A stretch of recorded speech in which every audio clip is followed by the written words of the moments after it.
జనసేన అధ్యక్షుడు అధికారంలో లేనప్పుడు మాట్లాడిన మాటలకి, తనకు అధికారం వచ్చిన తర్వాత తన చేష్టలకి ఏమాత్రం పొంతన లేదు.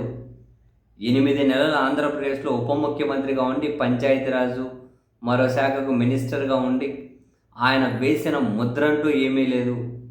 And at the same time administrative వ్యవహారాల మీద ఆయనకు పట్టు చిక్కే పరిస్థితి కూడా కనిపిస్తలేదేమో అనిపిస్తుంది ఆయన వ్యవహార శైలి చూస్తూ ఉంటే. కీలకమైన సమావేశాలకు డుమ్మా కొడతారు, క్యాబినెట్ సమావేశాలకు డుమ్మా, సెక్రటరీలతో సమావేశానికి డుమ్మా, కీలక సమావేశాలు ఉంటే జ్వరము, లేకుంటే వెన్నునొప్పి, ఇవన్నీ అని మళ్ళీ గుళ్ళు గోపురాలకు తిరగడం కాడికి మాత్రం ఫుల్ వెళ్తూ ఉంటారు. ఏదైతే ఒక సీరియస్ ప్రభుత్వ కార్యక్రమం ఉందో ఆ కార్యక్రమానికి మాత్రం వెళ్ళరు. ఒక సీరియస్ ప్రభుత్వ కార్యక్రమం ఉంటే దానికి మాత్రం వెళ్ళరు. మిగిలిన కార్యక్రమాలకైతే వెళ్తూ ఉంటారు. అధికారంలో ఉన్నారో ప్రతిపక్షంలో ఉన్నారో ఆ డిఫరెన్స్ కూడా తెలియట్లేదు సీరియస్లీ. సో తాజాగా నిన్న రాత్రి మాజీ ఐఏఎస్ ఆయన పివిఎస్ శర్మ వేసిన ట్వీటు స్క్రీన్ షాట్లుగా చాలామంది పోస్ట్ చేస్తూ ఉన్నారు. ఏమని? ఆంధ్రప్రదేశ్లో పంచాయతీరాజ్ మినిస్ట్రీని, ఎన్విరాన్మెంట్ మినిస్ట్రీని పేర్లు చేంజ్ చేయాలి అని. ఈయన దగ్గర ఏవైతే మినిస్ట్రీలు ఉన్నాయో ఆ మినిస్ట్రీలు చేంజ్ చేయండి అని చెప్పి చాలా ఇంట్రెస్టింగ్ అనిపించింది. కరెక్ట్గా సెట్ అవుతుందేమో.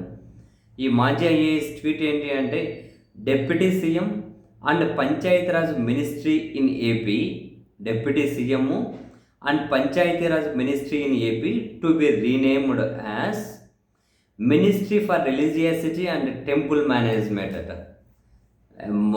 ఏమంటారు, deputy chief minister and Panchayati Raj మినిస్ట్రీని ministry for religiosity and temple మేనేజ్మెంట్గా మార్చాలట. Ministry of environment to be renamed as ministry of Sanatana Dharma అట. Ministry of environment to be renamed as ministry of Sanatana ధర్మం. Citizens problems in both above ministries అంటే Panchayati Raj and environmental can take a walk to the temples. ప్రజలకు సమస్యలు ఉంటే వాళ్ళను గుళ్ళు గోపురాల చుట్టూ తిప్పేయాలి. Deputy CM, Panchayati Raj ministry, ministry of environment అన్ని చేంజ్ చేయాలి పేర్లు. జనాలకు సమస్యలు ఉంటే గుళ్ళ చుట్టూ తిప్పాలి అంట. చాలా చాలా చాలా పర్ఫెక్ట్ ట్వీట్.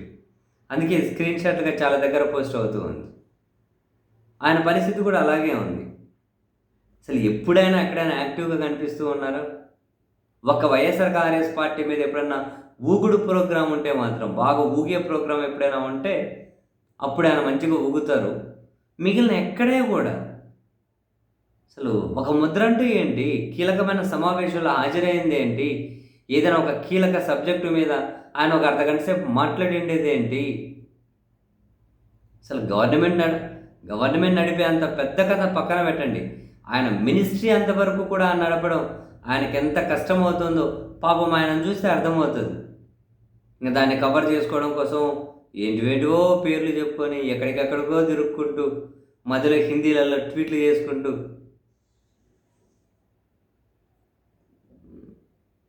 చాలా దారుణమైనటువంటి ఏమంటారు విమర్శలు ఎదుర్కొంటూ ఉన్నారు ఆయన. అది సినిమాటిక్ ఎలివేషన్స్ కొట్టుకుపోతూ ఉన్నట్లుంది, అవన్నీ కనుక బయటపడకుండా. కానీ జనాలేమో అమాయకులు కాదుగా, ప్రతిదీ ఖచ్చితంగా గమనిస్తూనే ఉంటారుగా, గమనిస్తూనే ఉన్నారు కూడా. ఎప్పుడు ఏదో సినిమా పిచ్చో లేకపోతే ఏదో కొల పిచ్చో, అది ఒకటే ఎవరిని ఎప్పుడు కాపాడలేదు కూడా, అది ఒకటే ఎప్పుడు ఎవరిని కాపాడలేదు కూడా.